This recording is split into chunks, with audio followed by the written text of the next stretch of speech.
guy is just a giant. What's up, guys, and welcome to another episode of Brian Reacts to Form. And if you like what I'm producing, please leave a like, please leave comments, which I read and respond to. And if you haven't already subscribed to the channel, please do that as well.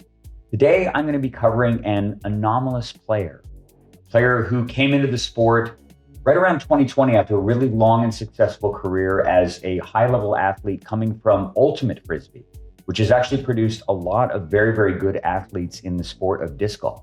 That person, of course, is Brodie Smith. Actually, I saw Brodie's early form when he kind of came into the sport as a bit of a usurper. It's really unusual for an athlete to make a transition like this.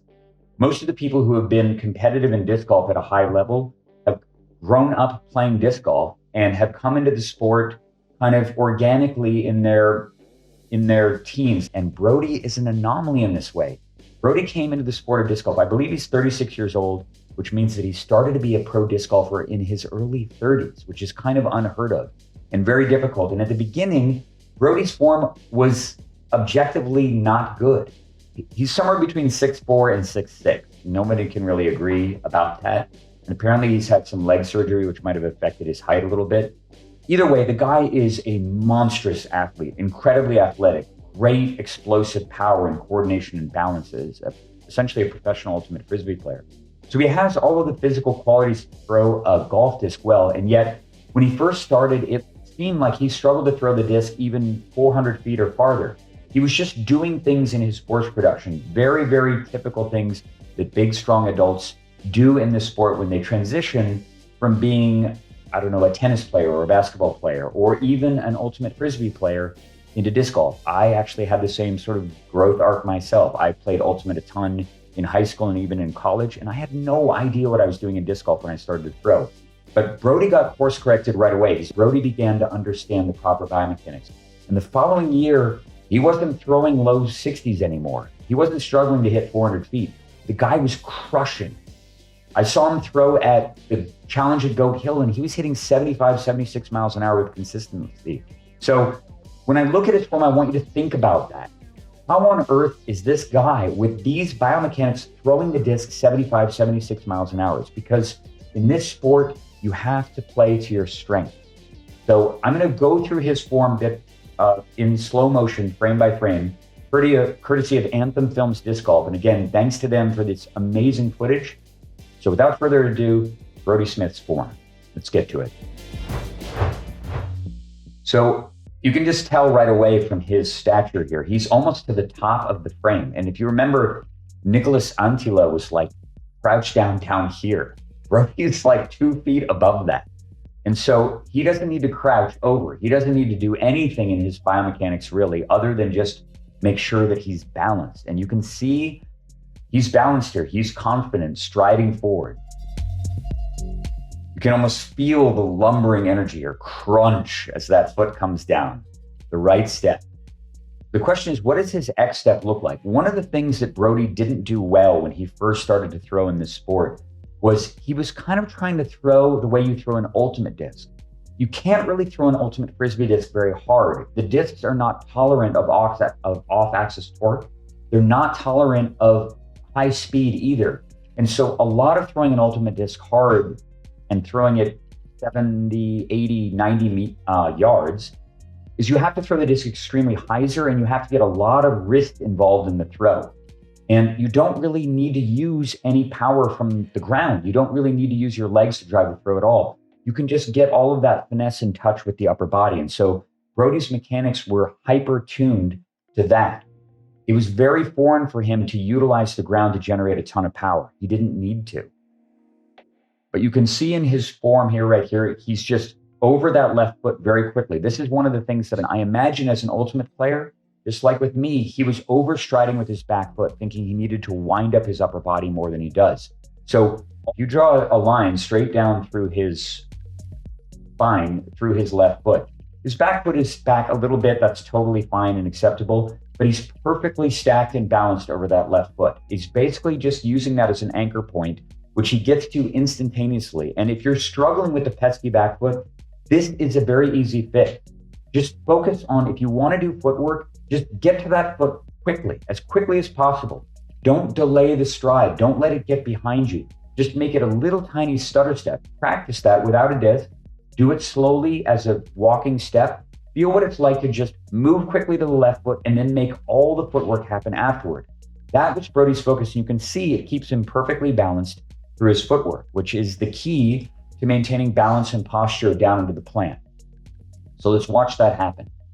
You'll notice that he is perfectly balanced on his left foot and he does not, it's just super, super simple. You'll see him striding and rotating his shoulders at the same time. The disc perfectly in place. You see him reaching, you actually see him looking down. If you look where his eyes are pointed, a lot of people will look this way. Brodie is actually looking down at his heel. And I've talked to people, this is kind of relates to a cue that I gave to Mitch when he and I were working at the toboggan course. I said, Mitch, the heels are lava, and I want you to focus on extinguishing your heel down on the corner of the tee pad. Mitch was able to really cue into that by intensely looking at his right heel. If you watch his video, you'll see Mitch focusing on his right heel as he goes down the tee pad. He was making all of his momentum and footwork targeting that spot, and it worked for him. And Brodie is able to do exactly the same thing. He is focused on that heel. You can see him gazing at it with intensity.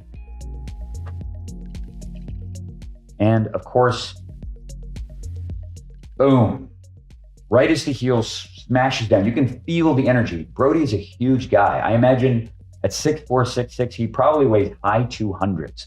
And he doesn't need to go way up in the air. He's sort of similar to Josh from Neatman Creek in that way. All he's got to do is be braced and stable. And you'll notice his foot is way open here.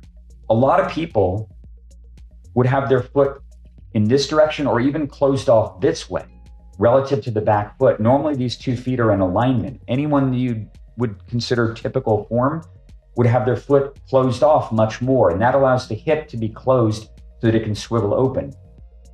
Brodie's hip looks open, but his pelvic angle is actually fine relative to the shoulders. If you look at that, he's got that offset, and the offset is the key. A lot of people think they're activating their hips, but all they do is just close off the hips and the shoulders the same way so that everything moves together. His hips are this way, his shoulders are this way. You get that perpendicular offset that allows him to push into his heel, even though his plant foot is open, and push hard into the ground with his right leg, while the left leg kind of just de-weights and comes in underneath him. That keeps the pelvis ahead of the shoulders, and that is the X factor. That's the critical thing that produces force in the throw. Even though he doesn't have what looks like a perfect V shape with internal compression, it doesn't matter. This almost looks like the horse stance, and yet Brodie is still in a very powerful leverage position with his upper body. He's able to exert a ton of force here, and part of this is a mobility thing.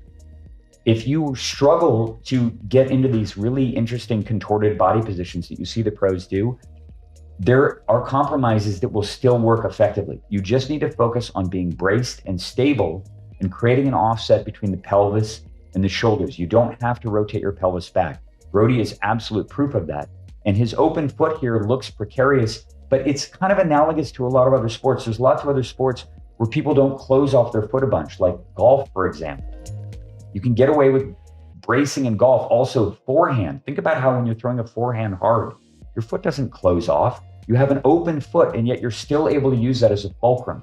So yeah, a closed off foot is ideal for a lot of body types. For Brodie, it doesn't matter. He's able to make it work anyway. And as his swing begins, you're going to see something really almost magical happens. He's going to move from the horse stance, what people would call derisively the horse stance, into all of a sudden, because he understands how to use his upper body to maintain leverage on the disc. All of a sudden, wow, look at this. Suddenly, this starts to look like pro form almost instantaneously. Even though he's getting there in an unorthodox way, the body positions are pure. Now he has huge biomechanical advantage against the disc. His arm is bent 90 degrees, sending all that energy from his huge, powerful frame into the disc. And most importantly, the hips are still leading. He's de-weighted off the back foot over here. You can see foot completely off the ground, pivoting slowly through his brace, but now he's in an ideal position. huge amount of power, elbow up, disc down, nose down, pressing, leveraging, pop, disc away, probably going mid 60. And he's in a perfectly stacked, balanced position, despite the fact that he was in that kind of non-ideal stance originally. And off it goes, beautifully smooth release too. The disc is imperceptibly wobbling, even at 4,000 frames per second. Brodie Smith can bomb the disc. The guy was in a field back in 2022, throwing putters almost 500 feet. He threw one putter 487 feet. He produces force because fundamentally he understands the sequence. He understands how to utilize the ground, how to become stable and balanced in his footwork and in his plant, and then how to use all of that energy coming up from the ground to resist his upper body until his arm is ready to pull on the disc and explode and throw it under leverage with both precision and accuracy. Unfortunately, it seems like Brodie has kind of hung up his hat professionally, and I don't blame him. Injuries and age are something that you kind of have to contend with, and it eventually afflicts all of us. But he had quite a run, and to see someone go from basically very amateurish form to incredibly powerful, explosive pro form in such a short span is really unprecedented.